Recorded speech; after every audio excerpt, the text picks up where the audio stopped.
Tips with Tony. Tips with Tony. All about nutrition from your favorite dietitian. Everything you need to digest in your mind. Tips with Tony. Tips with Tony. Making you healthier one bite at a time. With Tony. Woo. Hello and welcome to the Tips with Tony podcast. I'm Tony Marinucci, your registered dietitian, helping you get healthy one bite at a time. Today we are talking all about what actually boosts your metabolism. And before I get started, I do feel like I need to apologize, I guess. I know I don't really I know you guys are super understanding and probably most of you don't even notice this, but my ability to produce content and to put out episodes twice a week, every week, has been incredibly difficult when it comes to scheduling guests or even just getting my own self situated to be able to sit down and speak to you guys. I'm making it super easy. Literally right now I'm using the voice memo thing on my phone where I usually would set up with a microphone and my headphones and all that stuff. So apologize also too if the sound quality hasn't been the greatest. But to be honest, done is better than perfect. And there's just so many moving pieces and so many great things going on behind the scenes that, I've decided that I'm going to stop putting this pressure on myself to have to, produce content for you guys, 2 times a week, every week. And hopefully you can understand that as much as I would love to, maybe at some point soon, we'll get back to consistently producing episodes. Normally I end the episode by saying a new episode comes out every Tuesday and Thursday. And when you're subscribed, you don't miss a beat. Well, that's no longer true. I'm thinking once a week is probably what I'll be able to get out there. I used to be able to do solo episode and then a guest episode, and I like it to be super organized and keep it like that. But it's just, I don't know, it's just not happening in that way. So you guys probably don't notice as much as I do, but apologies for it not being super consistent in that way. So hopefully the title of the podcast is what attracts you the most, not so much whether it's just me or there's a guest or whatnot. So hopefully you stay through and you stick to it to the end and stick with me as I continue to have this podcast platform, which I absolutely love. And I'm incredibly grateful for all of you new followers or people who come back.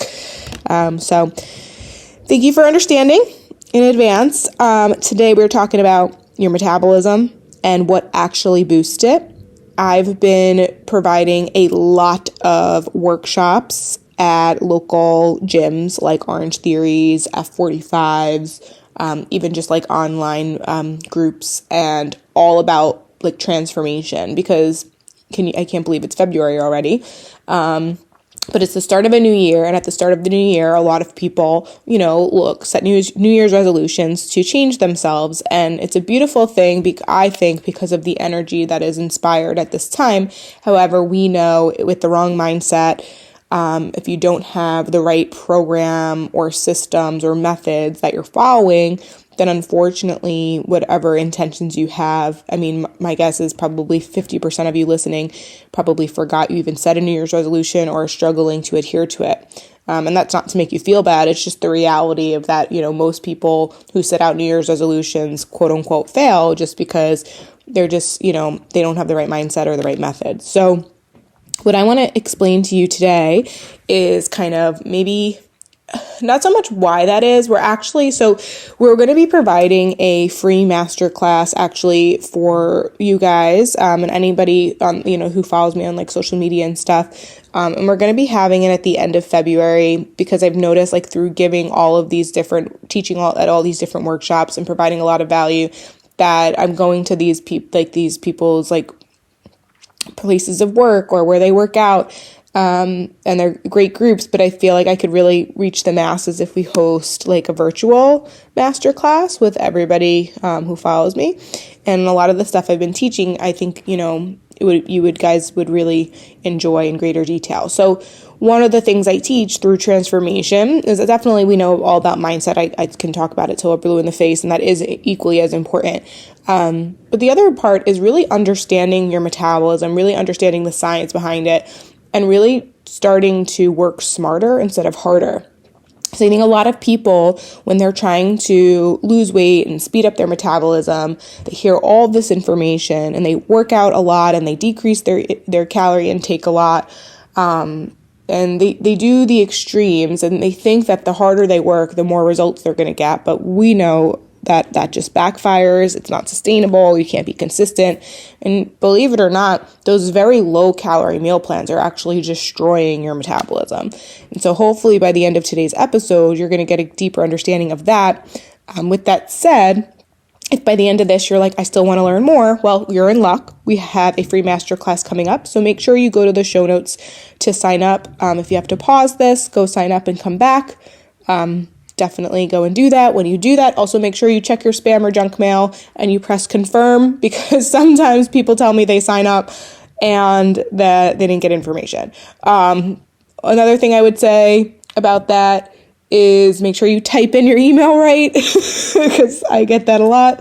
I'll go and I'll check and it's like, oh yeah, you signed up at Yahoo instead of Yahoo, right? So make sure that you type it in correctly, sign up, and then come back. All right. So what actually speeds up the metabolism? Well, before we can talk about what speeds it up, I think we just need to understand how it's made up, okay? So, and what it is. So your metabolism, your basal metabolic rate is the calories that you burn. Well, so here, let me break it down. Let me slow back. Let me go back. So your metabolism is made up of 4 different components, okay? And those 4 different components together is the percent of your total daily energy expenditure. So what does that mean? That just means the calories that you burn through either being at rest. It's the calories that you burn when you eat something. It's the calories that you burn when you exercise. And it's the calories that you burn when you just kind of are going about your day and moving, but not necessarily exercising. Okay, so your metabolism, the total amount of calories that you burn, even while you're sleeping, kind of ongoing, we'll say within a 24-hour period, is made up of those 4 components. So I'm going to break it down in a second. So we have your basal metabolic rate. Those are the calories that your body burns at rest. Your non-exercise activity thermogenesis, those are the calories that you burn when you're moving, but not necessarily intentionally exercising. Then we have your thermic effect of food, which is basically your body, it requires calories to digest your food, okay? And certain foods that you eat, your body has to work harder to break it down than others, okay? And then we have your exercise activity thermogenesis, which is basically when you work out, you burn calories, okay? So of those 4 components, I think the biggest misconception is that how much they exercise is what affects their metabolism the most.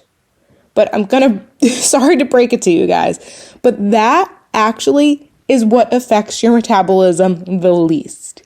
Now, I'm a huge proponent of exercise for your mental health, but if you're doing it in this way because you think that the more you exercise, the more you're going to lose weight, you're not going to. And today, we're not even going to talk about how it affects your hormones and all of that stuff. We're literally just talking about pretending hormones aren't a factor and like just your metabolism.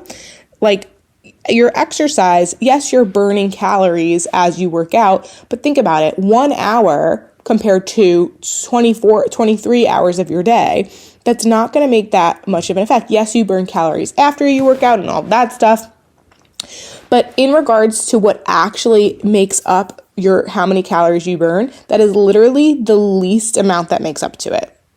As little as like 5%. I don't actually know the actual percentages, and I think everyone's body really is different, so I'll be cautious with that, but not much, okay? Because you know what, 70% of what actually affects your metabolism, it's called your basal metabolic rate. So your basal metabolic rate are the calories that you burn at rest. This is related to your muscle mass. This is related to your age and your gender. And you can't change. I mean, gender is interesting, right now, but from, I think, just the way our bodies are typically made up, we really can't change our gender unless we go through a surgery.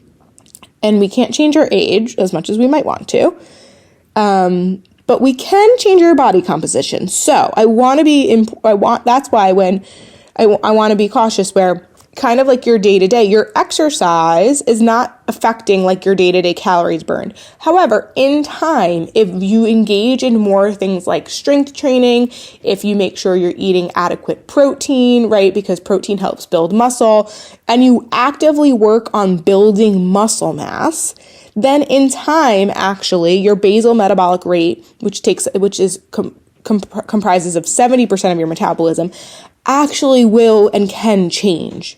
Okay, so that is why whenever I talk on a podcast or we have guests on the podcast, the experts will say that strength training is equally, if not more so important. I hate to say more so because then I think people get competitive, or like, and they feel bad if they're doing one or the other.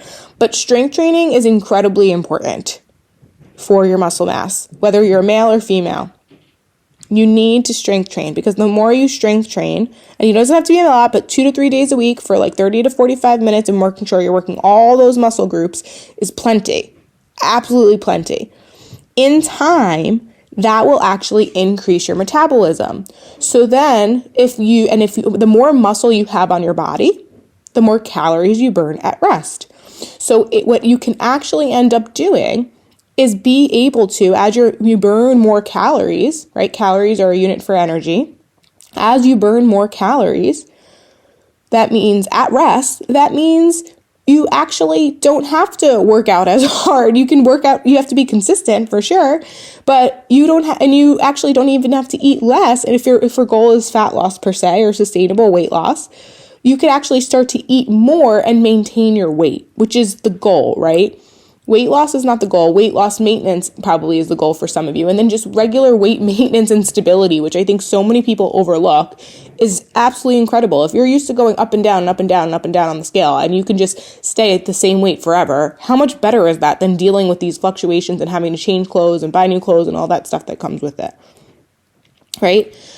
So your basal metabolic rate is the main thing that makes up your metabolism.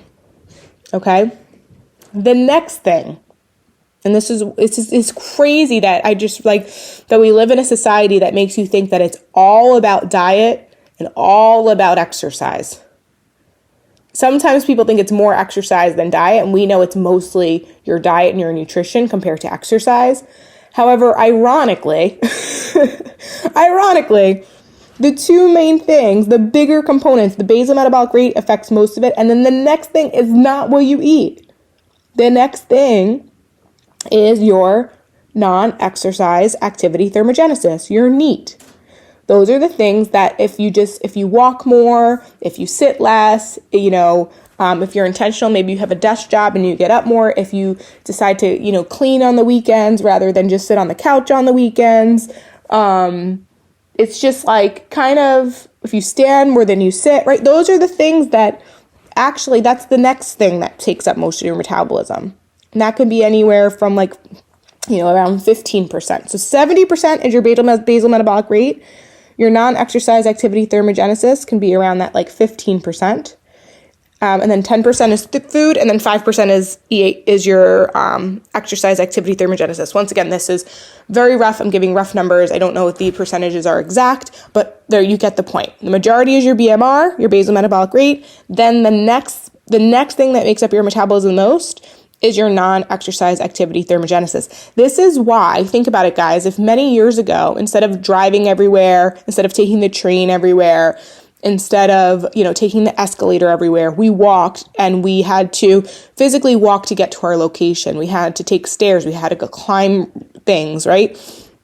If we lived back in the day, this probably would be a non-issue, right? So that's why, and then once again, we're not talking about hormones today, but something like walking in regards to high intensity interval training it's such a more relaxed state of movement that our body isn't crazy stressed out. And stress is another thing that can impact the metabolism, although we're not talking about that today, right? So your non-exercise activity thermogenesis is something that is really going to move the needle for you. So what does that mean for you? Honestly, if you have an Apple Watch, your Apple Watch every 10 to the hour will tell you to stand up. So maybe if you don't have an Apple Watch, maybe you put something in your phone, or you take a look, or maybe you just do it at every hour. So 9 o'clock, 10 o'clock, 11 o'clock, you choose to stand up instead of sit down if you're at work. Maybe you intentionally go for walks more, or you, clean your apartment more on purpose, or whatever it is. I don't know. But the point is that if you move more and sit less, that will be super helpful, but not in a sense of actual exercise, if that makes sense. So just intentional movement. It's going to do wonders for your metabolism. Okay, next, the thermic defect of food. So that's the next thing that affects your metabolism more so. And that's where we talk about nutrition. And yes, guys, calorie deficits can usually help with things like fat loss, but that doesn't really mean you're burning more calories. If anything, when you're in a calorie deficit, it just means that you're eating less than your body's burning, right? When we talk about what affects your metabolism, we're talking about what can make your metabolism move faster for you, so that way you don't have to eat so little, if that makes sense, right? So we know on a practical level, when you eat foods that are high in fiber, for example, they keep you fuller for longer. And because you feel full, you're less likely to overeat. But there's actually also a metabolic process that happens when you consume higher fiber foods, in the sense that it's harder for your body to break down, right? Fiber is non-digestible. It's something that slows down. It's interesting, right? It slows down metabolism, but I realize when I speak that out loud, it doesn't make any sense. But it slows down it slows down metabolism. It slows down digestion, and by slowing down digestion, meaning how quickly your body processes it, it takes more work for your body in order to process it. So in return, your metabolism actually speeds up. And when I say slows down digestion, it actually moves things along so that you have, then the calories basically get digested more effectively and excreted through your fecal matter, when you go to the bathroom, right? So it kind of doesn't make sense when you speak it out loud, but hopefully I'm making sense for you, right? Other things the reason why high protein diets are so popular and so pushed a lot is because of the fact that it does have a higher what's called your thermic defect of food, basically the calories needed in order to burn it. High protein can be one of those things.